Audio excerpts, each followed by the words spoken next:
Хакан Мингуч «Жол ашық жол саған көрінеді» кітабынан 10-шы ереже. Кешегі болғанның бәрі кешегі күнде қалады. Бүгін біз жаңа нәрсе айтуымыз керек. Адамдар жаңаны жақсы көреді. Себебі олар жаңа, тірі және үмітті. Дегенмен бұл да қорқынышты. Өйткені ол белгісіз және тәуекелге толы. Адам ескі мен жаңаның арасындағы қайшылықта өмір сүреді. Ол ешқашан тілекті тоқтатпайды.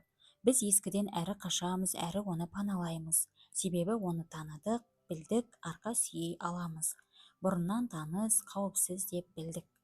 Ескі ауылға жаңа салт әкелме дейміз, өйткені жаңаның бұлыңғырлығынан қорқамыз. Тіпті өткеннің жаулығы да таныс, кем дегенде не істеу керектігін білеміз. Жаңа ше, ол оңай емес. Жақсы да, жаман да шығар, оңай да, ауыр да шығар, бақытты да, бақытсыз да болуы мүмкін. Ойланып көріңізші, бір жерде 10 жылдан бері жұмыс істеп жүрген шығарсыз. Сіздің бастығыңызбен араңызда үлкен мәселе жоқ, бәрі бір қалыпты жүріп жатыр. Сіз өзіңіздің жұмысыңыздың қиындығына да, оның артықшылықтарына да үйренгенсіз. Сізді түнде ұйқыдан қалдырған ештеңе жоқ. Бірақ бір күні бастық компанияны басқа біреуге сатты деген хабар келеді. Жаңа бастық штатты да алды, ешкімді жұмыстан шығарып жатқан жоқ. Ол жүйенің қалай бар солай болғанын қалайды. Бірақ енді сіз үшін жағдай бұрынғыдай емес. Міне, белгісіздікке толы жаңа процесс. Тәжірибенің жаңа өрісі осы жерден басталады. Сіздің ойыңыз шатасады, сезіміңіз шатасады. Сіз енді ары қарай не болатынын болжай алмайсыз. Ертең кейбір шешімдер қайта қабылдануы мүмкін. Мүмкін сіздің өміріңіздің барлық тәртібі осы жолы өзгеріп кетер. Түнгі ұйқы жоқ, аузыңда дәм жоқ. Әп-сәтте бәрі ұшып кетті. Барлығы тым белгісіз. Болашақты болжай алмайсың. Ертең не болатынына қарасаң, көрініс бұлыңғыр. Сондықтан бәрі қорқынышты. Мүмкін сіздің іскерлік өміріңіз бұрынғыдан да жақсара түседі. Мансапта биіктерге көтерілу мүмкіндігіне ие боларсыз. Сіз бұрын-соңды жеңгеніңізден де жақсы нәтижеге жете аларсыз. Жаңа бастығыңызбен жұмыс істеу кезінде өзіңізді құндырақ және табысты сезінерсіз. Бірақ егер олай болмаса ше? Неғұрлым белгісіздік толқуға, қызығушылыққа, сергектікке және өміршеңдікке толы болса, соғұрлым нашар болады. Жаңа, бұрын білмеген, бастан кешпеген дүние. Адамдар білмейтін нәрседен қорқады. Тіпті өзі білмейтін тамақты да жеуге тартынады. Ол білмеген теңізге кіре алмайды. Ол өзі білмейтін жолмен жүре алмайды. Ол танымайтын адаммен жүре алмайды. Ол өзі танымайтын дүкеннен сауда жасай алмайды. Тіпті өзі білмейтін авторлардың кітаптарын оқудан, өзі танымайтын режиссердің, актерлердің қойылымдарын көруден тартынатынын білесіз бе? Өйткені күннің соңында уақыт пен ақшаны жоғалту мүмкіндігі бар. Сондықтан кітап оқу, фильм немесе телехикая көру үшін де анықтамалар, мақұлдаулар, ұсыныстар қажет. Бұл кітап туралы не ойлайсыз? Сізіңше мен оны оқуым керек пе? Бұл жақсы драма ма? Оны көруге тұрарлық деп ойлайсыз ба? Қалай ойлайсыз? Мен осы фильмге баруым керек. Кинода уақытымды бекер өткізбеймін бе? Осы брендтің өнімдері сізді қанағаттандыра ма? Мен де бірдеңе сатып алуым керек пе? Маған қатты ұнаған нәрселер болды, бірақ мен сауда жасамадым, өйткені брендті білмедім, мен қорықтым. Мені жағымды кешке шақырды, бірақ мен қорықтым, өйткені ол танымайтын адамдарға толы болды, мен бармадым. Мен демалысқа барғым келді, бірақ бұл мен ештеңе білмейтін ел болғандықтан, мен саяхаттаудан қорқып, одан бас тарттым. Ол өте жақсы жұмыс ұсынысы болды, бірақ мен осы компанияда 10 жыл жұмыс істеп келемін, мен оны қабылдамадым. Сіз білесіз бе? Бұл белгісіздікке қарсы сақтық шараларын қолданып, жаңаға деген ыңғайсыздықпен ескіге тәуелді және адал болдық. Біз ескі құлдықты қауіпсіз және ыңғайлы деп таныдық. Сол таудың ар жағында күркіреген сарқырамалар болды. Сен не білесің, суылай болса да бұл жерде өзек бар. Жақсырақ гүлденген әлем болуы мүмкін. Мұнда кепілдік бар ма? Ақсақ дүниемізге жетпей жатқан нәрсеге шүкіршілік етейік. Сіз жақсара аласыз. Кім айтты? Мен де жақсырақ болсам ше? Сіз өзіңізді еркінмін деп ойлайсыз, бірақ сіздің ақыл-ойыңыз бүкіл планетаны тыныс алып, қадам басуға да жарамайтын үлкен түрмеге айналдырғанын көріп тұрсыз ғой. Жұмысқа барар жолда да жолыңызды өзгертуге батылыңыз жоқ, бірақ боссыз ба? Сізде секторды өзгертуге және сүйікті салада жұмыс істеуге батылдық жоқ, бірақ болашақтан үміт күтесіз бе? Өзіңізді түкке тұрғысыз сезінген қарым-қатынасты тоқтатуға батылыңыз жоқ, бірақ сіз бақытқа лайық екеніңізге сенесіз бе? Бұл жағдайда сапалы өмір туралы айтуға бола ма? Жоқ. Біз тірі болу туралы сөйлесе аламыз ба? Жоқ. Еркіндік туралы? Жоқ. Жұмыс жайлы? Жоқ. Махаббат? Жоқ. Мұнда тек сүйреу бар, тыныс алуда жұбаныш бар.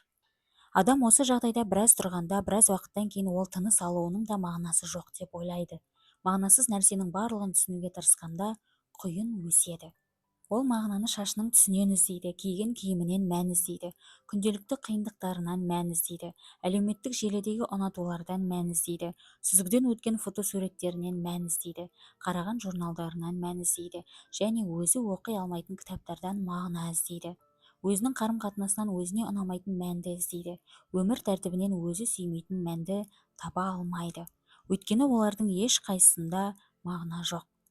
Мағынасы бар жол білу, үйрену, дамыту, ашу және тоқтап қалмай жүруде. Жаяу жүру – бұл жаңа жолдар, жаңа өмір, жаңа оқиғалар, жаңа сынақтар, жаңа күрес, жаңа тәжірибе. Жүгіру жолында терлеу жүру емес, ол жай ғана ақыл-ойды басқару. Өзіңізді алдамаңыз. Тоқтап тұрып қалсаңыз да, өміріңіздің өтіп бара жатқаны туралы айтпаңыз. Бір орында қозғалып та терлейсіз. Сіз бір қадам алға баспасаңыз да шаршайсыз. Өміріңізге қараңыз, айналаңызға қараңыз. Егер пейзаж жылдар бойы бірдей болса, сіз жүгіру жолағынан да түспегенсіз. Неліктен біз бейтаныс адамдардан қорқамыз? Өйткені олар біз білмейтін нәрселер. Одан не шығатынын болжау мүмкін емес. Біз бірнеше қадам артқа шегінеміз, немесе шетелдіктерге мүмкіндік бермейміз, солай ма? Өзіміз танымайтын иттердің басын сипау да мүмкін емес. Дегенмен таныс және білетін нәрседен жаңа ештеңе туындамайды. Қандай жаңа тәжірибе, қандай жаңа білім, қандай жаңа қадам күтесіз ескіден. Егер сіз есігіңізді тек таныстарыңызға ашсаңыз, сіз өзіңізді қайталай бересіз. Сондықтан адам өз-өзінен ең көп және ең жылдам жалығатынына сене беріңіз. Өйткені адам ретінде ішкі болмысыңыздың арқасында сіз әрқашан дамуға, жаңаруға, өсуге және зерттеуге ұмтыласыз. Бірақ сіздің ойыңыз ішкі құрылымыңызбен қайшы келеді. Сіздің бір жағыңыз жаңалық ашу арқылы өскіңіз келсе, екінші жағыңыз оның тәуекелдері туралы үлгілер жасайды. Сіздің ойыңыз сізді қорқынышпен қоршауға және тар кеңістікте қауіпсіз ұстауға жақсы үйретілген жануар сияқты. Ақыл үлгілермен жұмыс істейтін механизм. Қалай? Ақылдың бірінші міндеті сені тірі қалдыру. Қауіпті сезген кезде ол барлық белсенді сезімдеріңізді өшіріп, адреналинді жоғарылату арқылы ол жерден мүмкіндігінше тезірек қашуға бағдарламалайды. Сіз қабаған иттен қашқан кезде несие картасын бөліп төлеу туралы ойламайсыз. Сіздің ойыңыз оған жол бермейді, өйткені алдымен өзіңді сақтап аман қалуың керек. Қабаған ит қауіпті екенін жазғаннан кейін ол сканерлеп, осы ақпаратты қазірден бастап қабылдаған әрбір шешіміңізді сіздің алдыңызға қояды. Мысалы, ол көшеден өтпе, қауіпті иттер бар. Итті көргенде жолыңызды өзгертіңіз деген сияқты. Ақыл ойдың үлгілермен жұмыс істеуінде тұрған ештеңе жоқ сияқты, солай ма? Ақылдың осы үлгілеу қабілетінің арқасында біз өмір сүре аламыз. Ақыл жабайы жануарлардың өлімге әкелетіні туралы деректерді жазып алған сәттен бастап, ол бұл ақпаратты әр мүмкіндікте пайдаланады. Ол бұл ақпаратты көлік шиналары кенет тежеу немесе жаңбырлы ауа райында жоғары жылдамдықпен апатқа ұшыратуы мүмкін деген ақпаратты тіркеген бойда пайдалана бастайды. Ол бұл ақпаратты үлгілермен ұсынады. Көрген жаңалықтарыңызды, сезінген қайғыңызды әкелу әңгімелерді еске түсіреді. Дегенмен, үлгі механизмі алған әрбір деректермен өз жұмысын жалғастыра беретінін ұмытпаңыз, және бұл өте күшті манипуляция. Жүйелі түрде еркектер алдайды, әйелдер сенімсіз, үйде үй жануарын ұстау қиын, жұмыс ауыстыру қиын, армандау қауіпті, шетелдіктер қанішер, тағы да басқа. Дәл осындай үлгіде миллиондар туралы айтуға болады. Өкінішке орай, бұл ақпарат санамен берілмесе, біраз уақыттан кейін олардың барлығы психикалық түрмеге айналады. Ескіге жабысу арқылы қалыптасқан тәуелділік бірте-бірте құлдыққа айналады. Жұмысты өзгерту немесе қарым-қатынасты тоқтату туралы айтпағанның өзінде адамдар қорқыныш пен сенімсіздіктен көршілерін өзгертуге батылдары бармайды. Қабылдаңыз. Белгілі нәрсе әрқашан қауіпсіз. Тозақ болса да адам қандай отта екенін біледі және оған сәйкес қарсылық түрін дамытады. Таныс нәрсе әрқашан кең жайлылықты қамтамасыз етеді. Сіз жұмысыңызға шағымданасыз, бірақ сіз қалай өзгерту керектігін білесіз. Сіз өзіңіздің қарым-қатынасыңызға шағымданасыз, бірақ сізде үйреніп қалған тәртіпті сақтауға деген бейсаналы бір тәуелділік бар. Сіз жалғыздығыңызға шағымданасыз, бірақ кем дегенде сүйіктіңізді ренжітесіз. Сіз тұрып жатқан пәтеріңізге шағым айтасыз, бірақ сіз көршілес қабаттағы көршіңізге кілт қалдыра аласыз. Көлік көп, жол 2 сағатты алады, бірақ автобуста бос орындар табасыз. Бәрінде осы бірақ бар. Егер сіз сол жайлылық дегенді таңдайтын болсаңыз, жүгіру жолында терлеуді жалғастыра отырып, сіз тәуекелсіз, қалыптан шықпай бақытсыз өмір сүруді жалғастырасыз. Сіз өмір бойы бір қадам алға баспайсыз да, көзқарасыңыз да аздап дамымайды. Тым болмаса аман-есенмін деп жұбануға тырысасыз, қауіпсіз және бақытсыз. Әрине, бұл да таңдау. Сіз бұрын-соңды білмеген бақыттан гөрі үйреніп қалған азапты артық көресіз. Дұрыс немесе бұрыс таңдау жоқ, тек салдары бар. Мен нәтижелер туралы айтып отырмын. Білесіз бе, өз өмірін көрермен ретінде өткізетіндер өздерінің қауіпсіз шеңберінен шықпағандар. Олар басқа адамдардың әңгімелеріне ереді. Олар әлеуметтік желідегі немесе теледидардағы табысқа, бақытқа, батылдыққа, шытырман оқиғаларға, таланттарға, қарым-қатынастарға, өмірге, өндірістерге және басқалардың бастамаларына қарайды. Өздері әңгіме жазуға батылы жетпегендіктен, олар өз әңгімелерінің кейіпкерлері болып табылатындарға ызамен қарайды. Шын мәнінде жасырын таңданумен.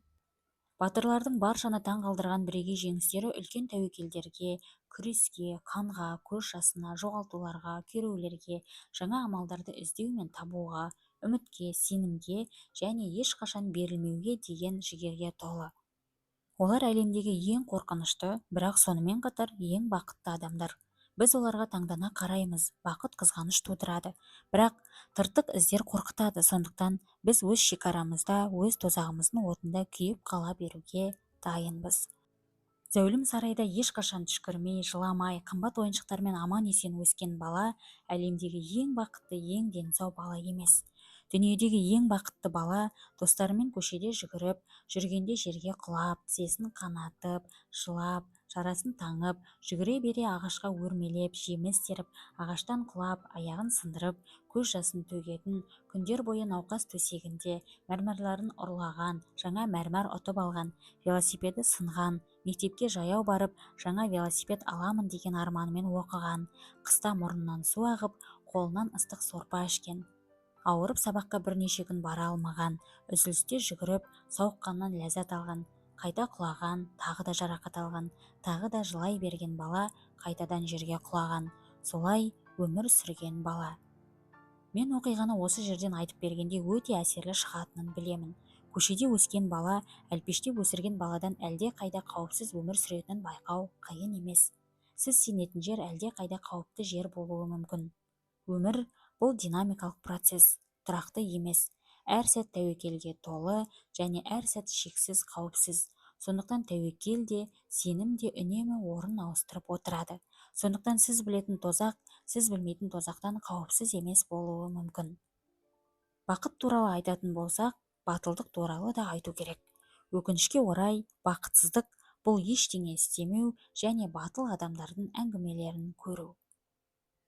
Барлық жақсы оқиғалар екі жолмен басталады. Не біреу жолға шығады, не қалаға бейтаныс адам келеді. Толстой. Жаңадан қорықпа, ескі тым қауіпсіз деп ойламаңыз. Есіңізде болсын, жақсы әңгіме қалаға бейтаныс адам келгенде немесе біреу жолға шығуға батылы барғанда басталады. Әрине, ештеңеге кепілдік берілмейді. Бұл әдемі нәрсе емес пе? Соңында жеңіс, қайғы, өкініш немесе күрес бар ма? Сенімді емеспін. Бірақ белгісіз нәрсе үшін батылдық жасау әрқашан жеңіске жеткізетіні анық. Жоғалтқаныңыз табысқа айналады, бұл жолдағы өкінішіңіз де. Белгісіздікке қорқынышпен емес, қызығушылықпен және толқумен қараңыз. Өйткені онда бәрі бар. Барлық мүмкіндік мүмкін. Барлық ықтималдықта белгісіздікті қабылдаңыз. Өйткені ескі нәрселер сізді дамытпайды. Сіз өмірдің көрерменінен басқа ештеңе емессіз. Ойынды ойнау әрқашан оны қараудан гөрі қызықты және дамытады. Алаңда болу әлде қайда қауіпті болса да, көрермен болудан гөрі қанағаттанарлық. Батыл болу, жаңасына мүмкіндік беріңіз.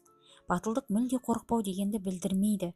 Бұл қорқынышқа қарамастан саналы түрде әрекет ету қабілеті. Батылдық жоқ жерде құлдық бар. Сіз еркіндікті таңдайсыз.